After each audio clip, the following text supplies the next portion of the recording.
സിനഡാലിറ്റിയോടുകൂടിയ സഭാ സിനഡ് സമ്പ്രദായത്തിലൂടെ കത്തോലിക്ക സഭയിൽ ആദിമസഭയുടെ വീണ്ടെടുപ്പ്.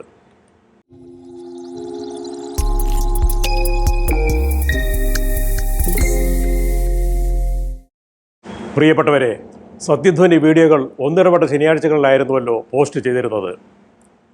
ആരോഗ്യപരമായ കാരണങ്ങളാലാണ് ഈ സമയക്രമം ഇപ്രാവശ്യം തെറ്റിയത് എന്ന് ഖേദപൂർവ്വം അറിയിക്കട്ടെ. ഇനിയും പഴയ സമയക്രമം പാലിക്കാൻ കഴിയും എന്ന് പ്രതീക്ഷിച്ചുകൊണ്ട് വിഷയത്തിലേക്ക് കടക്കുന്നു. നിലവിലുള്ള മെത്രാൻ സിനഡ് സമ്പ്രദായത്തിൻ്റെ ഫലശൂന്യതയും അക്രൈസ്തവതയും ജനവിരുദ്ധതയും ചൂണ്ടിക്കാട്ടി ഫ്രാൻസിസ് മാർപ്പാപ്പ മുന്നോട്ട് വെച്ചിട്ടുള്ള സിനഡാലിറ്റിയോടുകൂടിയ സഭാ സിനഡ് സമ്പ്രദായത്തിലേക്ക് സഭാ സമൂഹം തിരിയേണ്ടതിൻ്റെ അനിവാര്യത സമർത്ഥിക്കുകയായിരുന്നുവല്ലോ കഴിഞ്ഞ എപ്പിസോഡിൽ ഞാൻ ചെയ്തത്. ഇതിനിടെ സിനഡാലിറ്റി എന്ന ഏകലക്ഷ്യത്തിൽ ഫോക്കസ് ചെയ്ത് കേരളത്തിലെ 3 കത്തോലിക്ക റിയത്തുകളിലും ബോധവൽക്കരണ പ്രവർത്തനങ്ങൾ നടത്തുന്നതിനായി Catholic laity forum four synodality എന്ന പേരിൽ പ്രഗത്ഭമതികളായ കുറേ പേരുടെ നേതൃത്വത്തിൽ ഒരു പ്രസ്ഥാനം രൂപം കൊണ്ടിരിക്കുന്നു എന്നറിയാൻ കഴിഞ്ഞു.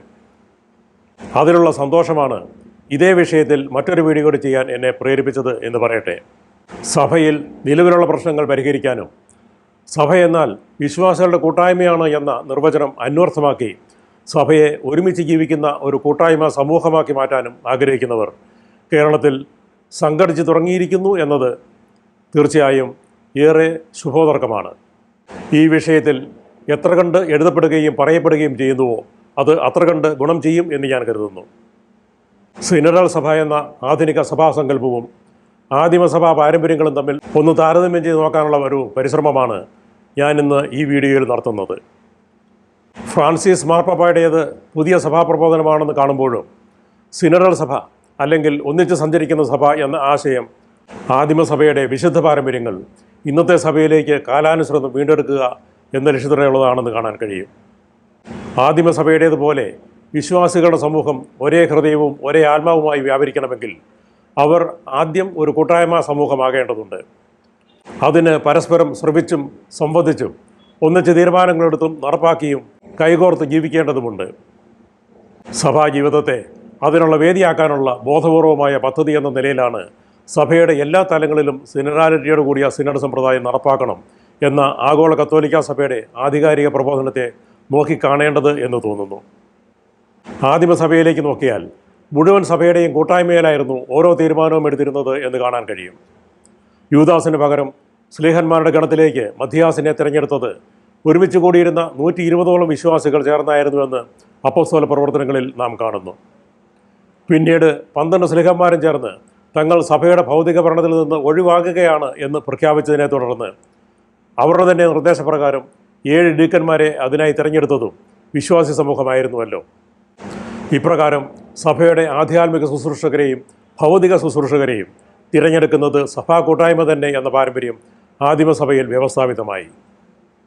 തുടർന്നും ഈ പാരമ്പര്യം തന്നെ പുലരുകയുണ്ടായി എന്ന് AD 70-നും 120-നും ഇടയ്ക്ക് എഴുതിയത് എന്ന് കരുതപ്പെടുന്ന 12 അപ്പോസ്തലന്മാരുടെയും പ്രബോധനങ്ങളായി ഇടാക്കെ എന്ന പേരിൽ പ്രസിദ്ധീകൃതമായ പ്രാചീന രേഖയിൽ നിന്ന് നമുക്ക് മനസ്സിലാക്കാം. അതിൽ ഇങ്ങനെ കാണുന്നു: അതുകൊണ്ട് കർത്താവിന് ചേർന്ന മെത്രാന്മാരെയും മേലന്വേഷകരെയും വിശ്വാസി സമൂഹം സ്വയം തിരഞ്ഞെടുക്കുക. പണമോഹികളെ ആയിരിക്കരുത്, എളിമയാർന്നവരെയും സത്യസന്ധരെയും യോഗ്യത തെളിയിക്കപ്പെട്ടവരെയുമായിരിക്കണം തിരഞ്ഞെടുക്കേണ്ടത്. എന്തെന്നാൽ അവർ പ്രവാചകരുടെയും പ്രബോധകരുടെയുമായ ശുശ്രൂഷകളിൽ കൂടിയും നിങ്ങളെ സേവിക്കേണ്ടവരാണ്. മെത്രാന്മാരെ വാഴിക്കുന്നത് സംബന്ധിച്ച് 3-ാം നൂറ്റാണ്ടിൽ ജീവിച്ചിരുന്ന ആദിമസഭാപിതാക്കന്മാരിൽ പ്രമുഖനായ സെൻറ്റ് ഹിപ്പോളിറ്റസ് നൽകുന്ന നിർദ്ദേശം ഇങ്ങനെയാണ്: ഒരുവൻ എല്ലാവരാലും തിരഞ്ഞെടുക്കപ്പെട്ടതിന് ശേഷം മെത്രാനായി അഭിഷേകം ചെയ്യപ്പെടട്ടെ. എല്ലാവർക്കും ഹൃദ്യനായ ഒരാളുടെ പേര് നിർദ്ദേശിക്കപ്പെട്ടാൽ ജനങ്ങൾ സഭാ ശുശ്രൂഷകരോടും മറ്റ് നിയുക്ത മെത്രാന്മാരുണ്ടെങ്കിൽ അവരോടും കൂടെ കർത്താവിൻ്റെ ദിനത്തിൽ ഒത്തുകൂടട്ടെ. എല്ലാവരുടെയും അംഗീകാരത്തോടെ മെത്രാന്മാർ അദ്ദേഹത്തിന് മേൽ കൈകൾ വയ്ക്കുകയും സഭാ ശുശ്രൂഷകർ നിശബ്ദരായി നിൽക്കുകയും വേണം. അവർ മാത്രമല്ല, എല്ലാവരും നിശബ്ദതയിൽ മുഴുകി പരിശുദ്ധാരൂപയുടെ ആഗമനത്തിനായി തങ്ങളുടെ ഹൃദയങ്ങളിൽ പ്രാർത്ഥിച്ചുകൊണ്ടിരിക്കണം. ഇതിൽ നിന്നെല്ലാം ആദിമസഭ 3 നൂറ്റാണ്ടുകാലം മുന്നോട്ട് പോയത് ഇന്നത്തെ പദാവലി ഉപയോഗിച്ച് പറഞ്ഞാൽ സിനഡാലിറ്റിയോട് കൂടിയായിരുന്നു എന്ന് മനസ്സിലാക്കാനാവും. ഇതേ സിനഡാലിറ്റി റോമൻ സാമ്രാജ്യത്തിൻ്റെ വെളിയിൽ ഭാരതത്തിൽ രൂപം കൊണ്ട 2ാമത്തെ ആദിമസഭയായ കേരള നസ്രാണി സഭയിലും ഉണ്ടായിരുന്നതായി ചരിത്രം പരിശോധിച്ചാൽ നമുക്ക് കാണാനാകും. ഭാരതസഭയെക്കുറിച്ച് പ്രമുഖ പണ്ഡിതനും പ്രശസ്ത സഭാചരിത്രകാരനുമായ ഡോക്ടർ സേവ്യർ കൂടപ്പുഴ അദ്ദേഹത്തിൻ്റെ ഭാരത സഭാചരിത്രം എന്ന ഗ്രന്ഥത്തിൽ ഇങ്ങനെ എഴുതിയിരിക്കുന്നു. പുതിയ നിയമ പശ്ചാത്തലത്തിൻ്റെ സ്വഭാവ സവിശേഷതകളുമായി മാർത്തോമ ക്രിസ്ത്യാനികളുടെ സഭാഭരണ സമ്പ്രദായത്തിനും വളരെ അടുപ്പമുണ്ടായിരുന്നു. അവരുടെ വികേന്ദ്രീകൃതമായ സഭാഭരണ രീതി അപ്പോസ്തല പ്രവൃത്തി അധ്യായം 6, 1 മുതൽ 6 വരെയുള്ള വാക്യങ്ങളിൽ നിന്ന് പ്രചോദനം ഉൾക്കൊണ്ടുകൊണ്ടുള്ളതായിരുന്നു. അപ്പോസ്തലന്മാർ നൽകിയ മുൻഗണനയ്ക്കുള്ള ഒരു ഉത്തമ മാതൃകയാണ് നാം ഇവിടെ കാണുന്നത്. ആധ്യാത്മിക പ്രബോധനങ്ങൾക്കും അതിനനുസൃതമായ ജീവിതചര്യയ്ക്കും ഭൗതിക സാഹചര്യമൊരുക്കാനുള്ള അനുബന്ധ സംവിധാനമായിട്ടാണ് ആദിമസഭാ സമ്പ്രദായം രൂപപ്പെട്ടത്. അതാകട്ടെ വിശ്വാസികളുടെ കൂട്ടായ്മയായ സഭയുടെ ആകമാന നിയന്ത്രണത്തിലുമായിരുന്നു. ഈ വിശുദ്ധ പാരമ്പര്യത്തിൻ്റെ വികസിത രൂപമായി ഭാരത നസ്രാണി സഭയിൽ ഉരുത്തിരിഞ്ഞ സംവിധാനമാണ് പള്ളിയോഗ സഭാഭരണ സമ്പ്രദായം. മാർത്തോമ ക്രൈസ്തവരുടെ ഈ പള്ളിയോഗ പാരമ്പര്യത്തെക്കുറിച്ച് ഡോക്ടർ സേവ്യർ കൂടപ്പുഴ അതേ ഗ്രന്ഥത്തിൽ ഇങ്ങനെ പറയുന്നു. ഇടവകയുടെ ഭരണം നടത്തിയിരുന്നത് പള്ളിയോഗമാണ്. കുടുംബത്തലവന്മാരും തദ്ദേശ വൈദികരും ഉൾപ്പെട്ട യോഗമാണ് ഓരോ സ്ഥലത്തെയും പള്ളിഭരണം നടത്തിയിരുന്നത്. ഇടവക വൈദികരിൽ പ്രായം ചെന്ന ആളാണ് പള്ളിയോഗത്തിൻ്റെ അധ്യക്ഷൻ. അദ്ദേഹം തന്നെയാണ് പള്ളിയിലെ മതകർമാനുഷ്ഠാനങ്ങൾ നിർവഹിച്ചിരുന്നതും. പള്ളിയോഗം പള്ളിയുടെ ഭൗതിക സ്വത്തുക്കളുടെ മാത്രമല്ല, ഇടവകയിലെ ക്രിസ്തീയ ജീവിതം മുഴുവൻ്റെയും മേലന്വേഷണം വഹിച്ചിരുന്നു. പരസ്യപാപം സംബന്ധിച്ച കേസുകൾ തീരുമാനിച്ചിരുന്നത് ഈ യോഗമാണ്. വ്യക്തികളെ സഭാ സമൂഹത്തിൽ നിന്ന് തൽക്കാലത്തേക്ക് പുറന്തള്ളുവാനുള്ള അധികാരവും യോഗത്തിനുണ്ടായിരുന്നു. സഭ ദൈവജനമാണെന്ന അടിസ്ഥാന തത്വവും സഭാഭരണത്തിലുള്ള കൂട്ടുത്തരവാദിത്വവും പള്ളിയോഗം പ്രസ്പഷ്ടമാകുന്നു. ഇതിനർത്ഥം കേരള നസ്രാണി സഭയിൽ ഓരോ ഇടവകയും ഭൗതികമായി പരസ്പരം സ്വതന്ത്രങ്ങളായിരുന്നു എന്നാണ്. അതാത് പള്ളിയോഗങ്ങൾക്കായിരുന്നു ഇടവകയുടെ മുഴുവൻ കാര്യങ്ങളുടെ മേൽ പരമാധികാരം ഉണ്ടായിരുന്നത്. തങ്ങളുടെ ഇടവകയിലെ ഭൗതിക ശുശ്രൂഷകരായി കൈക്കാരന്മാർ, യോഗ പ്രതിനിധികൾ, കണക്കന്മാർ മുതലായവരെ ഈ യോഗമാണ് കാലാകാലങ്ങളിൽ തെരഞ്ഞെടുത്ത് നിയോഗിച്ചിരുന്നത്. എന്നാൽ ഒന്നിലധികം ഇടവകകൾക്കോ നസ്രാണി സഭയ്ക്ക് മൊത്തമായോ ബാധകമായ എന്തെങ്കിലും വിഷയങ്ങളോ പ്രശ്നങ്ങളോ ഉണ്ടാകുന്ന പക്ഷം ബന്ധപ്പെട്ട ഇടവകകളുടെ പ്രതിനിധികളടങ്ങിയ പള്ളി പ്രതിപുരുഷ യോഗമാണ് അക്കാര്യം ചർച്ച ചെയ്ത് തീരുമാനിച്ചിരുന്നത്. നസ്രാണി സഭയുടെ ഈ രീതിയെ പരാമർശിച്ച് പാറേമാക്കൽ ഗവർണർദോർ വർത്തമാന പുസ്തകത്തിൽ ഇങ്ങനെ എഴുതിയിരിക്കുന്നു. സമുദായത്തെ മൊത്തത്തിൽ ബാധിക്കുന്ന ഒരു പ്രധാനപ്പെട്ട കാര്യം 1-2 പള്ളിക്കാർ മാത്രമായിട്ട് തീരുമാനിക്കാറില്ല. ഒരു സംഭവമുണ്ടായാൽ എന്താണ് നിവൃത്തി മാർഗമെന്ന് ശേഷമുള്ള പള്ളിക്കാരെയും വിളിച്ചുകൂട്ടി ആലോചിക്കുകയായിരുന്നു പണ്ട് മുതലുള്ള പതിവ്. ഇപ്രകാരം സമീപ പ്രദേശങ്ങളിലെ പള്ളിക്കാർ തമ്മിൽ ചേർന്ന് നടത്തുന്ന യോഗം പള്ളി പ്രതിപുരുഷ യോഗം എന്നാണ് അറിയപ്പെട്ടിരുന്നത്.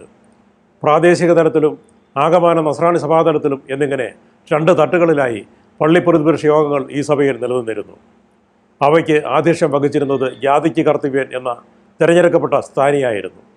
യാദിക്ക് കർത്തവ്യൻ നസ്രാണി സമുദായത്തിൻ്റെ ആകമാന തലവനുമായിരുന്നു. ഭൗതിക ശുശ്രൂഷകളെ എന്ന പോലെ സഭയുടെ ആധ്യാത്മിക ശുശ്രൂഷകളെയും തിരഞ്ഞെടുത്തിരുന്നതും അവരുടെ ഭൗതിക ആവശ്യങ്ങൾ നിറവേറ്റിക്കൊടുത്തിരുന്നതും പള്ളിയോഗമായിരുന്നു. വൈദികാർത്ഥികളിൽ നിന്ന് അർഹരായവരെ തിരഞ്ഞെടുത്ത് ദേശക്കുറി നൽകി വൈദിക പരിശീലനത്തിന് അയച്ചിരുന്നതും അതാത് പള്ളിയോഗമായിരുന്നു.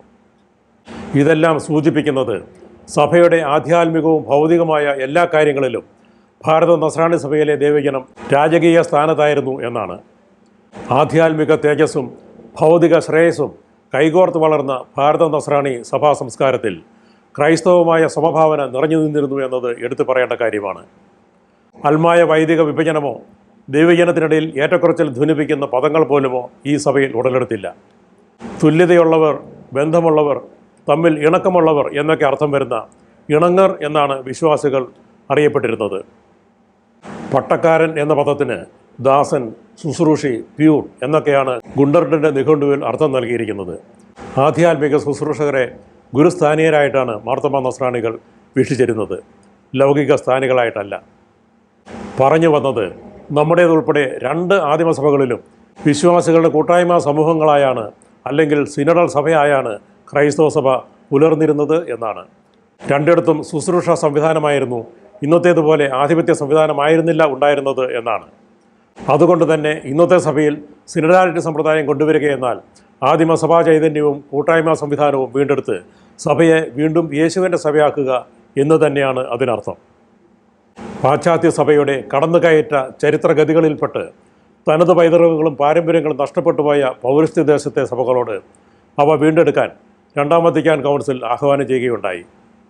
അപ്പോൾ തന്നെ പള്ളിയോഗ സഭാഭരണ സമ്പ്രദായം എന്ന സിനഡാലിറ്റി സമ്പ്രദായത്തിലേക്ക് മാറാൻ സൂറോ മലബാർ സഭയ്ക്ക് കഴിയുമായിരുന്നു.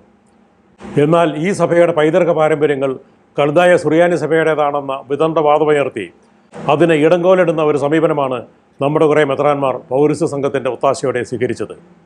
അതിൻ്റെ ബാക്കി പത്രമായി ഇന്നും ഈ സഭയെ കലുഷിതമാക്കിക്കൊണ്ടിരിക്കുന്ന ആരാധനാക്രമ തർക്കങ്ങൾ ഉണ്ടായതൊഴിച്ചാൽ ഗുണപരമായ യാതൊന്നും തന്നെ ഈ സഭയിൽ സംഭവിച്ചില്ല. എന്നാൽ രണ്ടാം വത്തിക്കാൻ കൗൺസിലിൻ്റെ അത്ര വലിയ സന്നാഹങ്ങളൊന്നുമില്ലാതെ സിനഡാലിറ്റിയെക്കുറിച്ച് ഏതാനും സിനഡുകൾ മാത്രം നടത്തിക്കൊണ്ട് ചരിത്രത്തിൻ്റെ തേരോട്ടത്തിൽ മുഴുവൻ സഭയ്ക്കും നഷ്ടപ്പെട്ടു പോയിരുന്ന ആദിമസഭാ പൈതൃക പാരമ്പര്യങ്ങൾ വീണ്ടെടുക്കേണ്ടതിനെക്കുറിച്ച് പാശ്ചാത്യ സഭയെ ഉൾപ്പെടെ മൊത്തം കത്തോലിക്ക സഭയ്ക്ക് ഒരു പുതിയ അവബോധം നൽകിയിരിക്കുന്നു ഫ്രാൻസിസ് മാർപ്പാപ്പ. കയ്യേഫാസിൻ്റെ നേതൃത്വത്തിലുള്ള യഹൂദ മതത്തിൽ നിന്നുകൊണ്ട് തന്നെ മോശയുടെ നിയമങ്ങളെ പ്രകടമായി നിഷേധിക്കാതെ തന്നെ ആ നിയമങ്ങളുടെ കാഠിന്യത്തെ അലിയിച്ചില്ലാതാക്കി അതേ നിയമങ്ങളെ തന്നെ സ്നേഹാധിഷ്ഠിതമാക്കി പരിവർത്തിപ്പിച്ച യേശുവിൻ്റെ അതേ മാജിക്കാണ് അധികാരാധിഷ്ഠിതമായി തീർന്നിരിക്കുന്ന കത്തോലിക്ക സഭയുടെ നിയമങ്ങളെയും രീതികളെയും അതിൻ്റെ നായകസ്ഥാനത്തിരുന്നു കൊണ്ട് സ്നേഹാധിഷ്ഠിതമാക്കി അവതരിപ്പിച്ച ഫ്രാൻസിസ് മാർപ്പാപ്പയും ചെയ്തു കാണിച്ചിരിക്കുന്നത് എന്നത് നാം എടുത്തു കാണേണ്ട ഒന്നാണ്. സിനഡൽ സഭയുടെ വളർച്ചയ്ക്ക് ഏറ്റവും വളക്കൂറുള്ള മണ്ണ് നസ്രാണി പൈതൃകം പേരുന്ന കേരള സഭകളാണ് എന്ന് നാം തിരിച്ചറിയേണ്ടതുണ്ട്. കാരണം റോമൻ സഭകളിൽ 4-ാം നൂറ്റാണ്ടിൻ്റെ ആദ്യ പാദത്തിൽ തന്നെ സിനഡൽ സഭയായിരുന്ന ആദിമസഭയുടെ പാരമ്പര്യങ്ങൾക്കെല്ലാം റോമൻ അധികാര പാരമ്പര്യങ്ങൾക്ക് വഴിമാറി കൊടുക്കേണ്ടി വന്നു. എന്നാൽ ഉദയംപേരൂർ സുനകദോസ് വരെ, അതായത് 16 നൂറ്റാണ്ട് കാലം ഭാരതത്തിലെ ആദിമസഭയായ നസ്രാണി സഭയുടെ പാരമ്പര്യങ്ങൾ അഭംഗുരം നിലനിർത്താൻ നമുക്ക് കഴിഞ്ഞു. അതിനുശേഷവും ഈ സഭയിൽ പള്ളിയോഗ സഭാഭരണ സമ്പ്രദായം അന്യം നിന്ന് പോവുകയുണ്ടായില്ല എന്നതാണ് യാഥാർത്ഥ്യം. 1632 ഇടപ്പള്ളി പള്ളിപ്രതിപുരുഷ യോഗം ഇതിന് ഒരു ഉദാഹരണമാണ്. താൻ നിയമിക്കുന്ന വൈദികർ തന്നെ ഇടവകകൾ ഭരിക്കണമെന്നുള്ള നിയമം ആർച്ച് ബിഷപ്പ് ബ്രിട്രോ ഈ സഭയുടെ മേൽ അടിച്ചേൽപ്പിച്ചപ്പോൾ ചേർന്ന ഈ പള്ളിപ്രതിപുരുഷ യോഗത്തിലെ തീരുമാനപ്രകാരമാണ് ആർച്ച് ബിഷപ്പ് ബ്രിട്രോയെ കൊണ്ട് താൻ പുരോഹിതന്മാരെ നിയമിക്കുകയോ വികാരികളെ നീക്കം ചെയ്യുകയോ ആരെയും പുറത്താക്കുകയോ കുറ്റവിമുക്തനാക്കുകയോ ചെയ്യില്ലെന്ന്, ചുരുക്കത്തിൽ ആർച്ച് ഡീക്കൻ്റെ സമ്മതമില്ലാതെ പ്രധാനപ്പെട്ട യാതൊന്നും ചെയ്യില്ലെന്ന് സമ്മതിപ്പിച്ച് ഒപ്പിടിയിക്കുകയുണ്ടായത്. വാസ്തവത്തിൽ വിമോചന സമരത്തിന് ശേഷം 1960 നമ്മുടെ സ്കൂളുകൾ രൂപതാർ കോർപ്പറേറ്റ് മാനേജ്മെൻറ്റ് സംവിധാനത്തിന് കീഴിലേക്ക് മെത്രാന്മാർ ഏകപക്ഷീയമായി മാറ്റുന്നതിന് മുമ്പ് വരെ നമ്മുടെ പള്ളിക്കൂടങ്ങളിലെ അധ്യാപക നിയമനങ്ങൾ ഉൾപ്പെടെ മുഴുവൻ പള്ളിക്കാര്യങ്ങളുടെയും നടത്തിപ്പ് പള്ളിയോഗങ്ങളുടെ ആയിരുന്നുവെന്ന് ഇപ്പോൾ 75 വയസ്സിന് മേൽ പ്രായമുള്ളവർക്ക് ഓർമ്മയുണ്ടാകും. പറഞ്ഞു വരുന്നത് സിനഡാലിറ്റിയോട് കൂടിയ സഭാ സിനഡ് സമ്പ്രദായം അതിൻ്റെ ഏറ്റവും മികച്ച രീതിയിൽ നടപ്പാക്കിക്കൊണ്ടിരുന്ന നമുക്ക് അത് വീണ്ടും നടപ്പിൽ കൊണ്ടുവരികയെന്നത് താരതമ്യേന വളരെ എളുപ്പമാണ് എന്നാണ്. സിനഡാലിറ്റി സംബന്ധിച്ച അന്തിമരേഖ കൂടി പഠിച്ചും പരിഗണിച്ചും നമ്മുടെ പരമ്പരാഗത രീതികളെ ആധുനികവൽക്കരിക്കേണ്ടതുണ്ട് എന്ന് മാത്രം. ഇക്കാര്യത്തിൽ തീർച്ചയായും കേരളത്തിൽ പുതുതായി രൂപം കൊണ്ടിരിക്കുന്ന Catholic laity forum four synodality എന്ന അതിശീഘ്രം വളർന്നുകൊണ്ടിരിക്കുന്ന പ്രസ്ഥാനം നിർണായകമായ ഒരു പങ്കുവഹിക്കുമെന്ന കാര്യത്തിൽ സംശയമില്ല. കേരളത്തിലെ 3 കത്തോലിക്ക റീത്തുകളെയും ഈ റീത്തുകളിലെ കേരളത്തിനും ഇന്ത്യക്കും പുറത്തുള്ള എല്ലാ വിഭാഗങ്ങളെയും ബന്ധപ്പെട്ട് പ്രവർത്തനങ്ങൾ വിപുലപ്പെടുത്തിക്കൊണ്ടിരിക്കുകയാണ് ഈ പ്രസ്ഥാനം എന്നത് ഏറെ പ്രതീക്ഷ നൽകുന്നു. സിനഡൽ ചർച്ച് എന്ന ആശയഗതിയോട് യോജിപ്പുള്ള എല്ലാ കത്തോലിക്ക സഭാ പൗരന്മാരും ഈ പ്രസ്ഥാനത്തിലേക്ക് കടന്നു വരാൻ ഇടയാകട്ടെ എന്നാണ് എൻ്റെ ആശംസ. താല്പര്യമുള്ളവർ കമൻറ്റ് ബോക്സിൽ അക്കാര്യം അറിയിച്ചാൽ മതിയാകും. പ്രിയപ്പെട്ടവരെ, ഞാൻ അവസാനിപ്പിക്കുകയാണ്. ഇത് സഭയുടെ ചരിത്രത്തിൽ ഒരു വഴിത്തിരിവാണ് എന്ന് ഞാൻ കരുതുന്നു. അധികാരവും സമ്പത്തും മണക്കുന്ന സഭയിൽ നിന്ന് പുറത്തുപോയ യേശുവിനെ തിരിച്ചു വിളിക്കാനുള്ള ആഹ്വാനമായി ദൈവിക അധികാരത്തിൻ്റെയും ദൈവശാപത്തിൻ്റെയും തീതുപ്പെന്ന വാക്കുകൾ കേട്ട് ഭയം അകന്നു പോകുന്ന സഭാംഗങ്ങളെ അവരുടെയെല്ലാം വീടായ സഭയിലേക്ക് സമത്വബോധത്തോടും ആത്മാഭിമാനത്തോടും കൂടി തലയുയർത്തി തിരിച്ചു വരാനുള്ള ക്ഷണമായി ഫ്രാൻസിസ് മാർപ്പാപ്പ തുറക്കമിട്ട മഹത്തായ ഈ ഉദ്യമത്തെ കാണാനാകും. പക്ഷേ അതിന് എല്ലാവരെയും കേൾക്കുവാനും ഉൾക്കൊള്ളുവാനും ആരുമായി സംഭാഷണം നടത്തുവാനും ഒരുമിച്ച് മുന്നോട്ട് പോകുവാനും ആവശ്യമായ സിനഡൽ അന്തരീക്ഷം സഭയിൽ ഉരുത്തിരിയിക്കുന്നതിൽ വിശ്വാസി സമൂഹം വിജയിക്കേണ്ടിയിരിക്കുന്നു. അത് വിജയിച്ചാൽ അത് ഫ്രാൻസിസ് മാർപ്പാപ്പയുടെയോ യേശുവിൻ്റെയോ മാത്രം വിജയമായിരിക്കില്ല, മറിച്ച് മനുഷ്യരാശിയുടെ തന്നെ വിജയമായിരിക്കും. കാരണം ലോകത്തിലെ ഏറ്റവും വലിയ മതമായ കത്തോലിക്ക സഭ അധികാരത്തിൻ്റെയും മാത്സര്യത്തിൻ്റെയും വഴിയിൽ നിന്ന് സ്നേഹത്തിൻ്റെയും പാരസ്പര്യത്തിൻ്റെയും വഴിയിലേക്ക് തിരിയുന്നതോടെ മറ്റു മതങ്ങളും ആ വഴിയിലേക്ക് തിരിഞ്ഞുകൊള്ളും. നിർത്തട്ടെ. ഇതുവരെ എന്നെ കേട്ട എല്ലാവർക്കും നന്ദി.